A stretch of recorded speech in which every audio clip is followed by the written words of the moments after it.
Bonjour et bienvenue dans notre dragon. Aujourd'hui on continue nos aventures sur The Scaring. Et vous allez vous dire, qu'est-ce que c'est que ce bordel? Alors, déjà, de une, je tiens à m'excuser de ne pas avoir sorti de vidéo pendant aussi longtemps.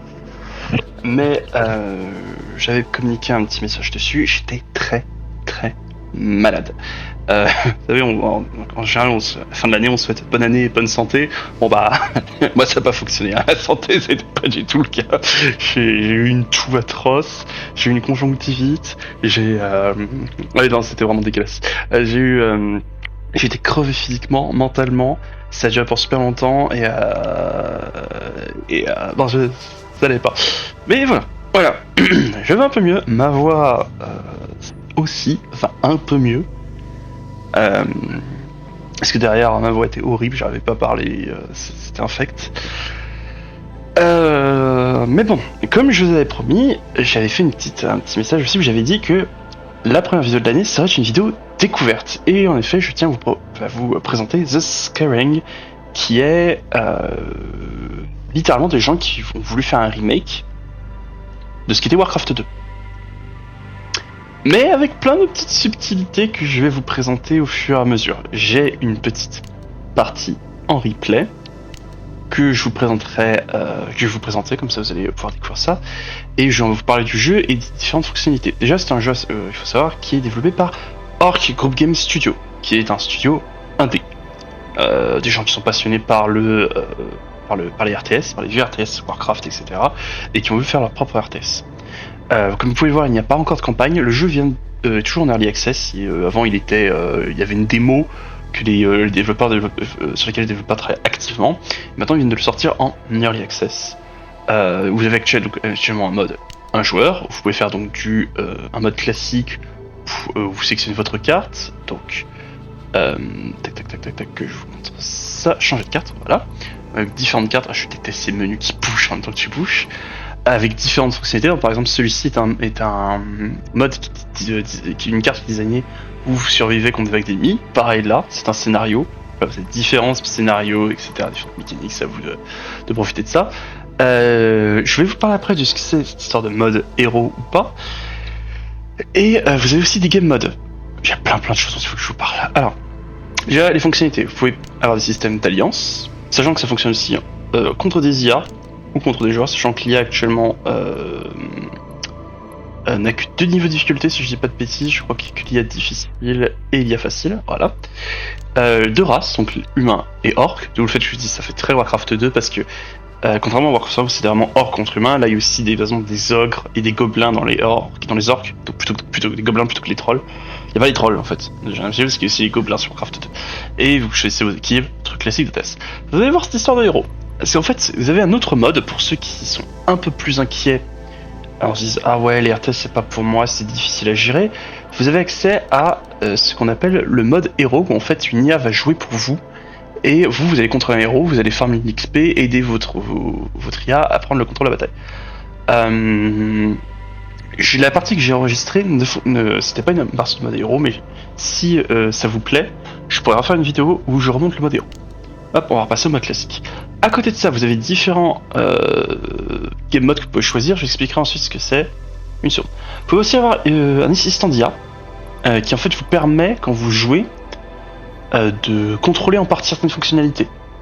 Personnellement, j'aime pas. Je n'ai jamais été trop fan de. J'aime bien quand je fais quelque chose, ça se fasse et qu'il n'y ait pas quelqu'un qui se passe derrière moi pour changer les choses. Déjà, le mode Archon de StarCraft 2, ça me déplaisait un peu.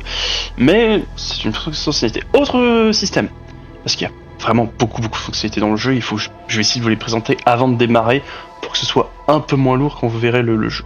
Il y a des scripts de jeu qui ajoutent de nouvelles fonctionnalités dans votre partie. Par exemple, la malédiction des morts fait que dans le jeu, vous avez un cycle jour-nuit. Quand la nuit arrive, toutes les zones non explorées, où vous avez un sobria de guerre où vous n'avez pas de vue directement, feront spawn des morts vivants qui se baladeront la nuit et pourront attaquer. Vous avez différentes fonctionnalités, vous avez des vagues de gobelins qui vont venir vous attaquer de façon de plus en plus régulière, de plus en plus forte. Vous avez un mode où, si vous êtes débutant et que vous voulez découvrir le jeu tranquillement pour commencer, vous avez un observateur qui va défendre votre base et attaquer les ennemis. Royaume de la Liche, fait que vous avez un méga boss qui vient attaquer un des deux joueurs. Et vous pouvez aussi, si vous n'aimez pas ce genre de fonctionnalité, jouer sans aucun crypt. Moi je garde la malédiction des morts parce que durant la démo c'était ce qu'il y avait, c'était ce que je connaissais et c'était ce que je vais tester. Autre fonctionnalité dans le jeu, vous avez une mécanique où vous pouvez fabriquer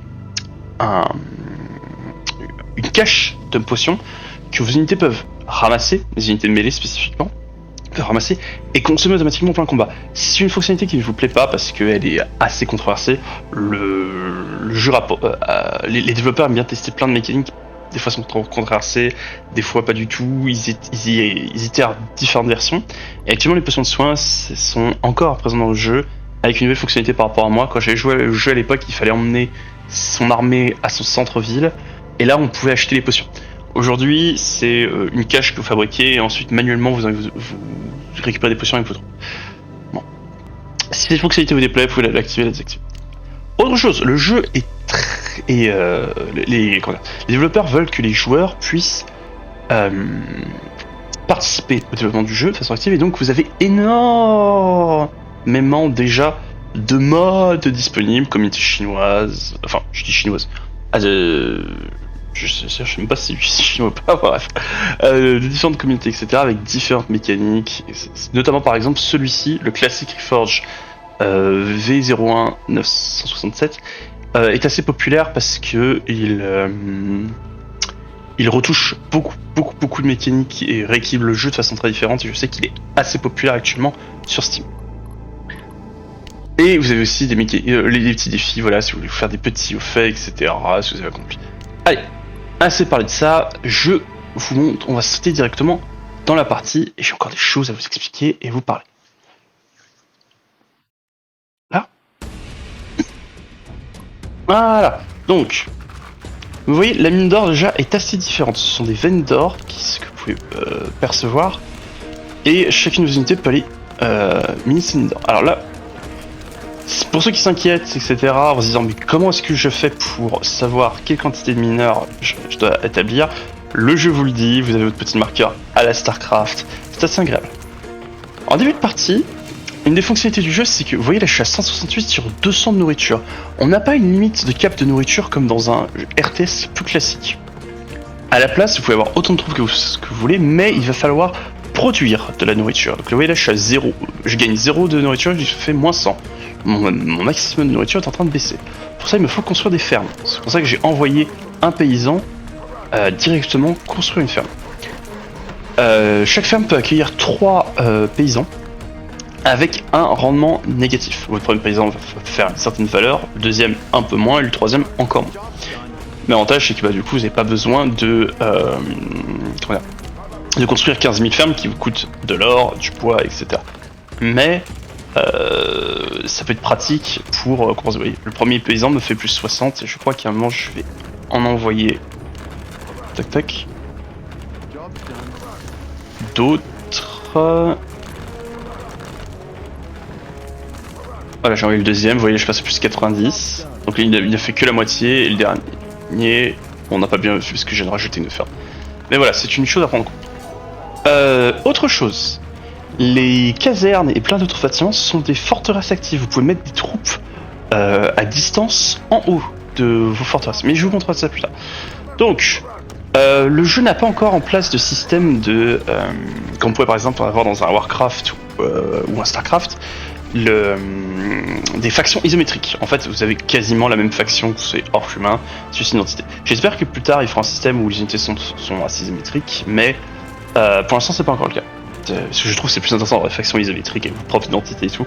Et surtout lorsqu'on a que 2 factions, ça va être un peu casse-pied. Après, l'équilibrage, c'est toujours difficile, ce genre de choses. Hop. Alors, je vais vous montrer la vision de l'ennemi, pour vous montrer aussi un petit peu à quoi ça ressemble. Voilà, les orques, du côté des orques.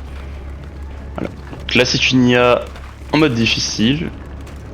Une des difficultés du jeu, du coup, comme je vous expliquais, c'est vous voyez, les fermes prennent pas mal de place au final. Et vous allez vouloir avoir vite assez de fermes pour pouvoir continuer à produire efficacement une armée. C'est pas si difficile que ça au final d'avoir accès à des ressources. Oui, je récupère du bois et de l'or de façon assez facile, mais il est par contre beaucoup plus difficile de contrôler son niveau de nourriture. Et il voulait pas que votre niveau de nourriture tombe à 0 parce que sinon toutes vos unités sur la carte vont subir un manège de mouvement et perdre de la vie avec le temps. Alors on va pouvoir voir la mécanique de nuit. Comme vous voyez là, le jour tombe et donc le hurlement du loup classique. Et on va pouvoir voir nos premiers morts-vivants qui vont apparaître. Ah, là j'ai profité, j'ai fait recherche-charge et je voulais attaquer les gobelins. Pourquoi j'attaque ce camp de gobelins neutres? Parce que dans ce jeu, chaque fois que vous tuez un ennemi, vous gagnez de l'or. Donc il y a plusieurs façons de générer de l'or, et là j'ai rapatrié cette unité parce que les unités dans le jeu se régénèrent assez vite et ont une mécanique de niveau. D'ailleurs vous pouvez voir combien d'unités, lui il est niveau 2 d'ailleurs, ça se voit, il a un modèle un peu différent de l'épéiste plutôt classique. Et donc il est important de réussir à préserver ces unités jusqu'au bout. Et la nuit est un bon moment pour envoyer vos soldats farmer et gagner des niveaux. Oui, là les morts vivants m'attaquent. Et ils sont pas obligés de faire des kills. Par exemple, lui il a pas fait un kill, il a juste tapé un adversaire et il a pris de l'XP. C'est une chose comme ça. Donc là on peut voir que l'IA fait à peu près la même chose que moi. Voilà. Ah, et ils ont déjà utilisé une potion. Vous venez voir, il a bu sa potion. Son soldat était le HP, il a bu sa potion et elle a voulu jusqu'à. C'est, hop, on les voit ici, ce sont les caches de potions qui peuvent chacune contenir jusqu'à 10 potions, jusqu'à un certain maximum, et ensuite, alors, on va accélérer un peu la situation, ça c'est le début de partie, on voit ceci là. Donc là je suis en train de faire une scierie, pas difficile, votre scierie c'est là où c'est un dépôt de, c'est pour vous c'est un dépôt de bois, ce qui est plus classique, et quelques recherches, ce genre de choses. Et je fais aussi une forge, alors la forge c'est un peu plus particulier. Pour l'instant dans le jeu vous n'avez pas de système à la comme dans les RTS Blizzard où vous recherchez plus en attaque, plus en défense, etc. Dans la forge est plutôt là pour vous donner accès à de nouveaux tirs technologiques, pour améliorer votre centre-ville par exemple, et aussi vous donne accès à des canons, qui je vous montrerai plus tard. Ah, là par exemple, là d'autres mobs neutres qui sont des loups. Alors des fois vous pouvez avoir des... Là ils sont juste ici sur un campement, mais des fois vous pouvez avoir des nids de loups. Ah je sais plus le terme. Est-ce qu'on parle d'un refuge de loups? Bref, je sais plus le terme. Je sais qu'il y a le terme pour lorsqu'ils font leur nid, ça s'appelle une... C'est pas une caverne, c'est une... Bon, je sais plus. Non, vous voyez, comme vous voyez, je suis en train de farmer de l'XP et je rapatrie mes troupes qui sont blessés. Vous voyez, lui il est passé niveau 3, donc il a carrément un nouveau casque et tout, très joli. Je crois que niveau 3 est le maximum d'ailleurs. Et donc ils sont plus forts, ils sont plus lents. Mais là, je vais me faire attaquer. L'IA a décidé d'être agressive. Ah oui, c'est ce dont je veux parler. Les unités peuvent se cacher dans les forteresses pour défendre. Et quand vous attaquez une forteresse, vos unités peuvent mêler, peuvent prendre une mini-échelle pour attaquer et assiéger le château. Et c'est comme ça qu'il y a pour capturer ces zones-là. Là, ce que vous voyez, c'est une zone neutre, là en poste neutre, qu'on peut capturer. Je peux prendre le contrôle. On ne peut pas les détruire. À savoir que une structure comme ça est difficile à casser. Vous voyez, elle a 1500 points de vie et les structures sont assez costauds. D'ailleurs, en ayant amélioré mon hôtel de ville en fort, vous voyez que j'ai généré une nouvelle zone où je peux par exemple cacher mes paysans qui pourront prendre des arcs et tirer sur des adversaires. Par exemple, c'est le cas aussi. Là, vous voyez, là, il l'a pas encore fait. On va regarder à ce que son hall de clan quand il va s'améliorer. Hop, il l'a presque terminé. Voilà. Et maintenant, il a une petite forteresse où il peut cacher ses paysans.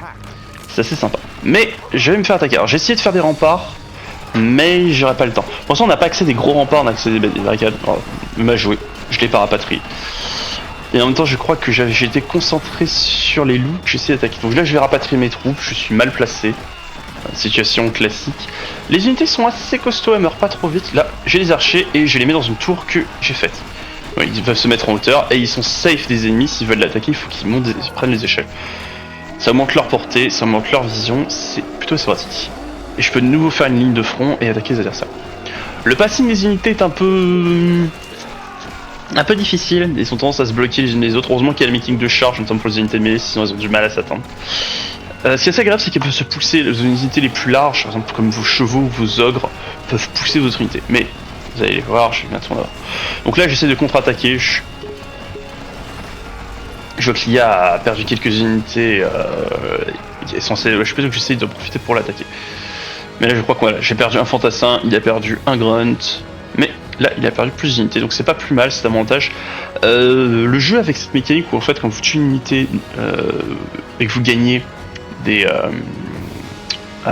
l'or, donne un gros avantage aux défenseurs. Aux joueurs défenseurs, c'est une chose à prendre en compte, c'est qu'en fait vous pouvez, si vous réussissez à tenir votre front, continuer à farmer pas mal d'argent. Mais bon, bah entendu, si vous êtes en retard et vous avez du mal à avancer, bah vous risquez de perdre l'accès aux veines.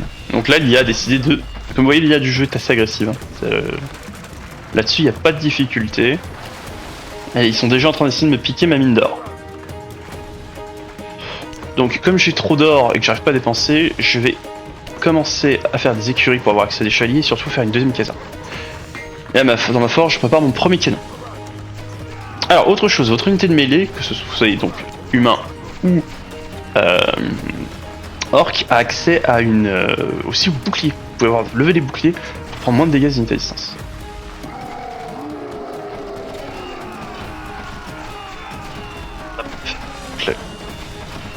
Je tente une attaque et j'arrive au bon moment parce qu'il était en train de construire une ville qu'il n'a pas pensé à casser. C'est dommage pour lui. Du coup, je suis juste pour la détruire et lui faire perdre de l'argent. Dommage pour lui. Après bon, c'est une IA, ce sont les ennemis des IA. Et ça fait 30 ans que je veux d'ailleurs. Ouf, oh le mauvais qui oublie ses unités. Faut savoir que c'est aussi ça tuer une unité qui a des potions. Par exemple, il y a des potions, il y a un CD en fait avant de pouvoir boire une potion. Et si vous aussi ça tuer une unité qui avait des potions avant qu'elle puisse reboire sa potion, sa potion tombe par terre et les unités au sol peuvent les récupérer. Donc là j'essaye de prendre le contrôle de la tour. Mais j'ai oublié d'enlever cette unité là du groupe de contrôle.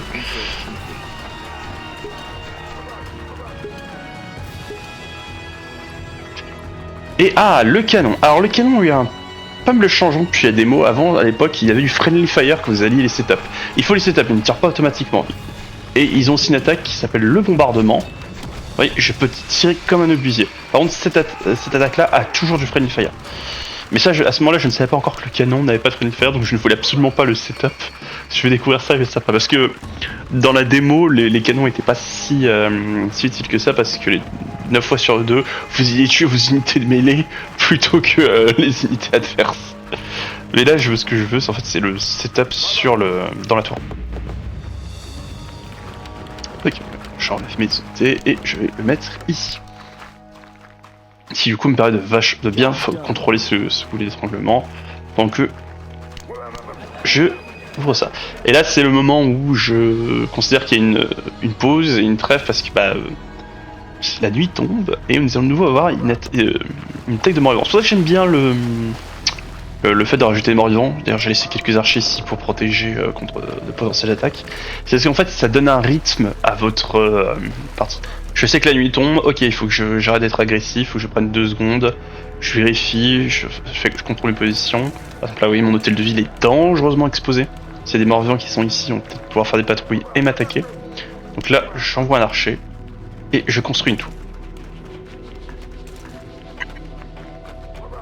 C'est un peu tardif, mais bon, me vaut tard que jamais. Voilà, là par exemple, vous voyez, j'ai rien fait du tout pour avoir de la vision, parce que je pensais que le bâtiment aurait plus de vision que ça. Et donc il y a plein de morts-vivants qui respawnent, qui sont en train d'attaquer mon village. Ce qui est très casse-pied. Alors je crois que voilà, là j'ai placé mon paysan, je vous en parlais, vous pouvez placer vos paysans dans vos fortifications, par exemple la caserne, et si vous avez fait une certaine recherche, ils pourront utiliser des arcs, ils sont moins efficaces que de vrais archers, et ils ne prennent pas d'expérience, mais c'est toujours une solution pour éviter de perdre vos paysans bêtement contre l'IA ou contre les ennemis. Voilà. Et comme vous voyez, l'IA aussi n'est pas épargnée par ce genre d'attaque et malheureusement, bon, elle est un peu stupide. Les limites de l'IA, elle pense pas aller défendre ses troupes. Elle voit plutôt ses paysans. Là pareil, elle a pas un bon contrôle de sa vision, donc elle a des unités qui se spawnent dessus. Ah, non ça. Il a bloqué avec sa forge. Ok. Bizarre ça. Bref, allez, on va passer la nuit, vous avez vu ce que ça s'est donné. Voilà. Donc j'ai décidé de profiter du fait de la nuit, j'étais safe, j'avais bien conforté une position pour l'attaquer. Je suis passé par là et j'attaque Saline de mineurs. Et comme vous voyez, j'ai fait grimper certains de mes soldats en haut pour essayer de prendre le contrôle de sa tour. Bien entendu, les pauvres paysans se font massacrer. Et comme abruti, j'ai oublié de les enlever de mon groupe de contrôle. Ce qui fait qu'ils sont redescendus. Parce qu'ils peuvent monter, ça leur prend du temps, mais ils ressortent instantanément. C'est le seul avantage. Et là, je vous présente les cavaliers. Les merveilleux cavaliers qui sont très très forts. Ils font office de paladin, ils les appellent cavaliers, mais ils font office de paladin parce qu'au début, bah, ils viennent avec donc leur cheval. Hein, on pourrait les appeler chevaliers, vu comme ils sont blindés, plutôt que cavaliers. Et derrière, ils ont une upgrade qui en fait leur permet d'avoir du mana et de soigner les unités. Ouais, et voir un tir de canon qui vient de rebondir contre le mur. Et là, j'ai oublié de mettre cet archer là-dedans.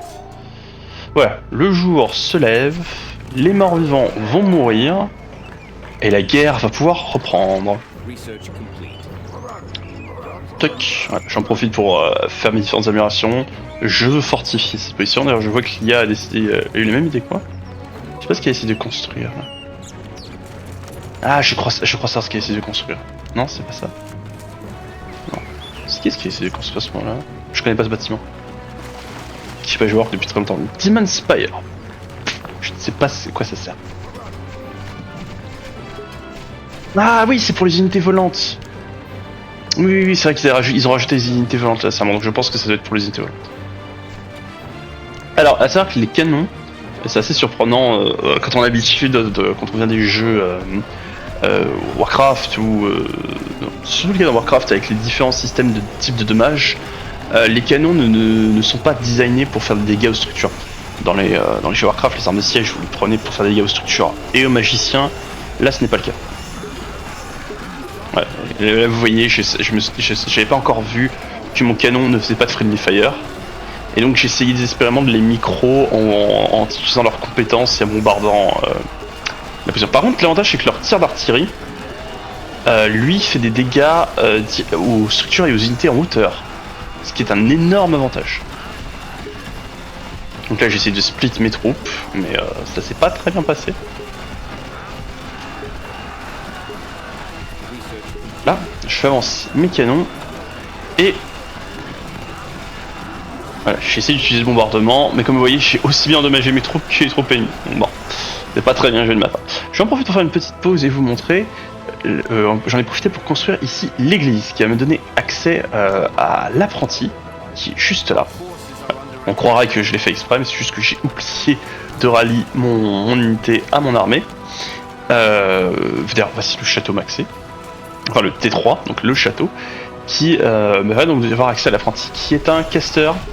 D'ailleurs, qui prend une. Voici d'ailleurs celui des orques, l'équivalent, c'est le sorcier. Qui, je crois qu'ils ont exactement les mêmes compétences, c'est-à-dire qu'ils peuvent enlever les buffs des unités ennemies, ralentir et je ne sais plus quoi d'autre. Ils ont pris le chemin de Starcraft 2 à l'époque, au tout début. Très mauvaise idée, les casters n'ont pas d'attaque à distance, ce qui leur faut, du coup, il leur faut un groupe de contrôle. Ça peut être un peu gaspillé surtout pour des sorts où ils n'ont pas de dégâts directs, etc. C'est vraiment des unités de soutien, plus qu'autre chose. D'ailleurs, c'est plus pratique pour vous quand vous jouez humain que quand vous jouez orc, pour autant que je sache, parce que j'ai pas vu regarder, hein, si ça se trouve, le caster orc a des sorts différents. C'est un peu dommage que je ne puisse pas le voir d'ailleurs. Du coup, les orcs ont de leur mécanique où en fait ils peuvent enrager. Et donc du coup vous pouvez dispel ça avec votre apprenti, ce que vous pouvez faire. Là vous voyez là, mais j'ai amélioré mes chevaliers pour qu'ils accèdent donc à un sort de soin. Et donc ils n'arrêtent pas de se soigner entre eux et leurs coéquipiers, ce qui est assez agréable.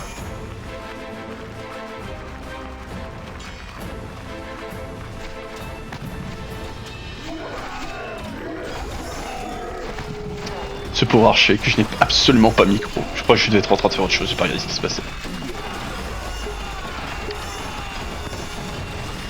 Bon, du coup ils ont vachement nerf les canons, parce que j'ai souvenir qu'avant le métier 2 ou 3 canons vous pouviez voir toute une armée.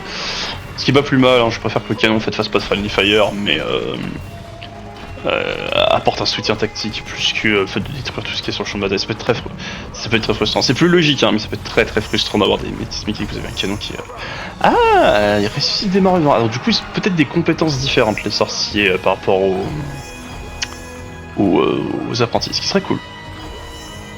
Je vous ai dit, j'ai pas fait de partie où j'ai joué les orques. Si vous voulez l'approche, comme je disais, je peux vous montrer une partie avec moi qui joue les héros, au mode héroïque, et je jouerai orc si vous voulez. Là j'avais juste envie de jouer humain parce que bon, pourquoi pas. Voilà, allez, on arrive à la fin de la partie. On va accélérer, donc là ils m'ont attaqué. Quelle erreur. J'utilise mon bombardement, comme vous voyez, là j'ai fait énormément de dégâts à ces archers en hauteur. Là j'avais bien compris que je pouvais setup mes canons, mais là ils n'ont pas d'angle de tir. Et avec ça, voilà, j'ai quasiment éliminé toutes ces unités en hauteur. Vous voyez, dans le jeu, les bâtiments sont vraiment très costauds. Déjà, l'une des raisons pour lesquelles vous abordez jamais vos épéistes et fantassins, c'est que les cavaliers ne peuvent pas grimper en haut des bâtiments. Et ils ont pas tant de dégâts que ça pour... Oh, quelle horreur, je tue mon propre fantassin, quel mauvais. Ouh, c'était un joli tir ça. Les cavaliers peuvent pas monter, par contre vos épéistes peuvent. Et une fois que les épéistes ont fini d'éliminer toutes les unités en hauteur, ils ont une petite attaque spéciale où en fait ils peuvent endommager le bâtiment directement depuis le dessus. Là, vous voyez. Et ça génère énormément de dégâts et ça leur permet aussi de vous générer de l'or. Ils pillent les bâtiments. Ce que ne vous font pas par exemple vos épéistes. Enfin vos cavaliers.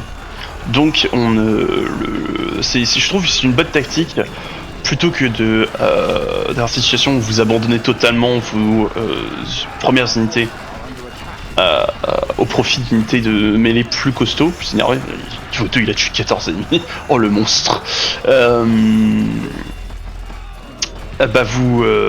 avez plutôt intérêt en fait à les oh, niveau 3, il est magnifique en niveau 3. Avant, j'aime pas trop les petites scornes qui gagnent. Ça, je trouve ça joli. Surtout le cheval, par contre, qui est entièrement bardé. Qu'est-ce que je vous disais? Oui, ça vous permet donc du coup de continuer à gérer de l'or, ce qui est assez sympa et assez agréable. Donc là, j'essaye de micro l'apprenti pour renforcer. Je crois que je peux mettre un bouclier qui protège des dégâts magiques. Je crois que j'ai ça aussi. Donc voilà. Je le dis, je découvre cette unité là parce que par exemple cette unité là n'existait pas quand je jouais à la démo, donc je suis tombé dessus et j'ai fait oh comment ça fonctionne. Voilà, le dévoreur, qui est donc l'ogre, je sais plus s'ils s'appellent les ogres ou les trolls dans le jeu là, qui comme vous voyez peut pousser les unités, c'est ça qui est assez agréable, c'est que vos grosses unités sont capables de pousser les unités au sol. Très sympa aussi au niveau 3. Bon voilà, même l'IA a du mal à contrôler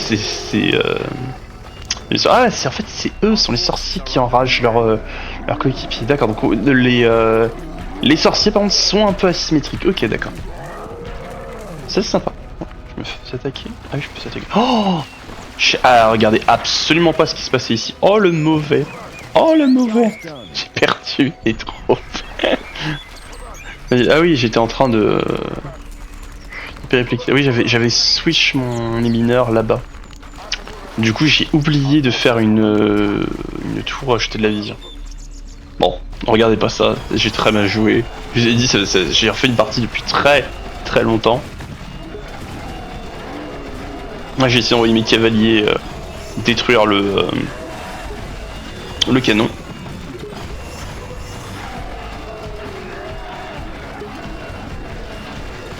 Hop. La deuxième vague, des unités toutes fraîches, toutes belles.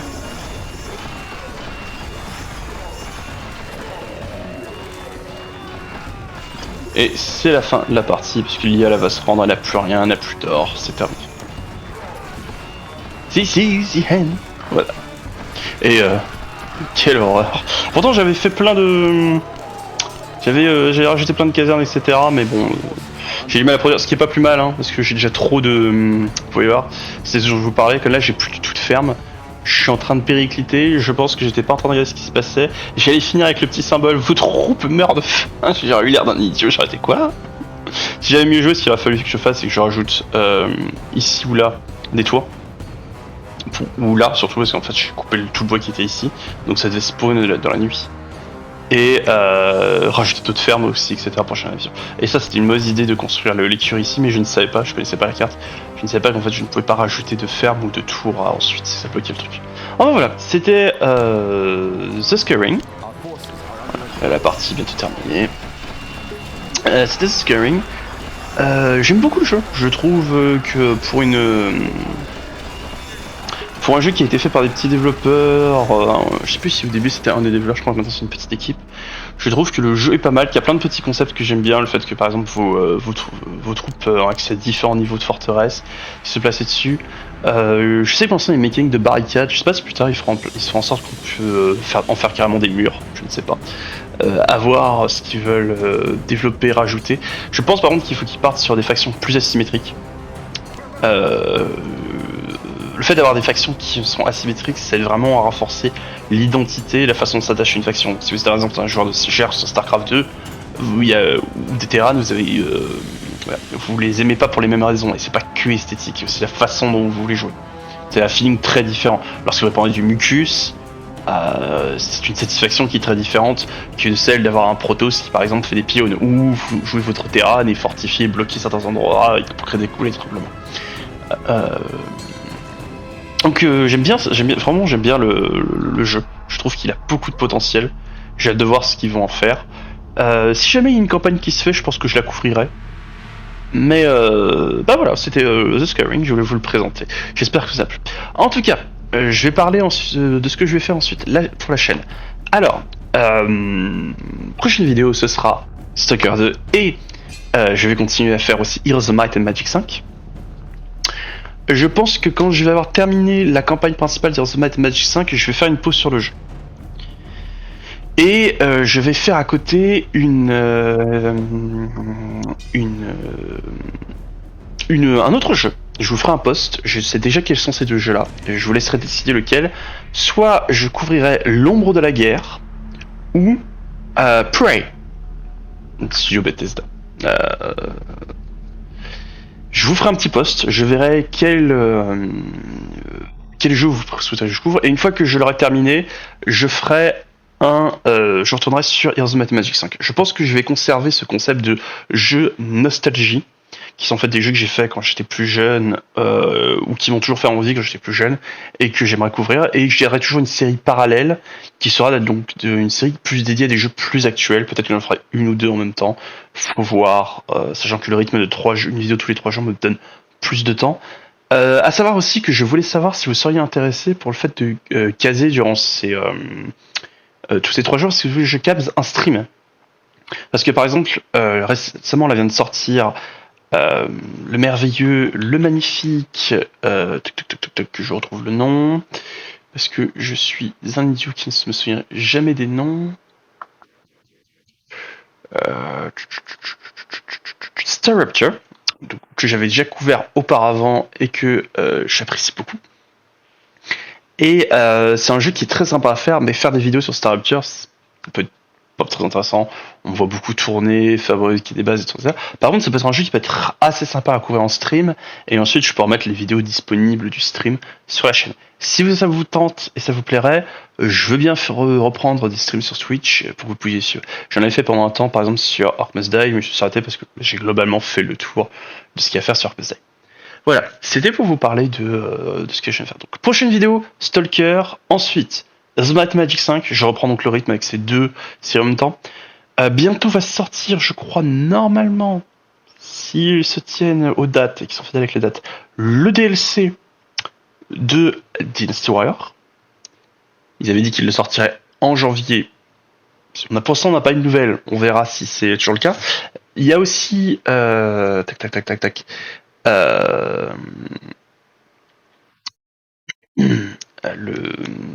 la sortie de Nioh, et ça pour le coup je vais couvrir Nioh, ça c'est pour le coup c'est sûr et certain. Je ferai une série parallèle, si le DLC Dynasty Warrior sort avant, je ferai Dynasty Warrior, puis je vous ferai Nioh, Et je vais continuer Stalker 2, etc. Et si par exemple je termine Stalker 2, mais je pense pas, hein. Je pense pas que je suis prêt de terminer Stalker 2 avant, avant ça, ce sera bien. Et puis si j'ai de nouveau le souci où Stalker 2 a une mise à jour majeure qui pose problème avec mes mods, ça me permettra d'avoir une autre série live en même temps. Et pas juste faire du Heroes of Might and Magic 5 qui m'avait un peu fatigué. J'aime beaucoup Heroes of Might and Magic 5, mais le problème c'est que c'est un vieux jeu et je le ressens quand j'y joue. Et ça peut être un peu fatigant de jouer le jeu là non-stop. Voilà. Dans tous les cas, j'espère que la vidéo vous aura plu. Si c'est le cas, j'en suis ravi. Euh, et je suis vraiment très content. Je recommence, voilà, c'est bon, la chaîne se relance, etc. C'est nouveau voir vos vidéos tous les 3 jours. Et encore une fois, je suis désolé, j'étais vraiment malade et je me sentais pas bien. Je me voyais pas le courage d'enregistrer, et en plus de ça, je suis pas sûr que vous auriez apprécié, toutes les 2 secondes, je dois couper le micro pour tousser, si je réussissais à couper le micro à temps. Et voilà. Si la vidéo vous a plu, comme d'habitude, les trucs classiques de YouTube, pensez à laisser un like, pensez à laisser un commentaire si vous avez envie de partager quelque chose, pensez à vous abonner surtout. Si vous avez envie de partager quelque chose, je vous rappelle que je vous ai posé une question sur le fait de savoir si vous voulez que je vous fasse une autre vidéo sur The Skyrim avec le mode héros. Si je la fais, ne vous inquiétez pas, elle sera en bonus du cycle classique des vidéos de tous les 3 jours. Tac, et surtout qu'en plus c'est des vidéos qui sont assez rapides à faire, et oui, surtout n'oubliez pas de vous abonner et d'activer la cloche. Wesh la tête. Dans tous les cas, merci d'avoir suivi la vidéo et tchuss.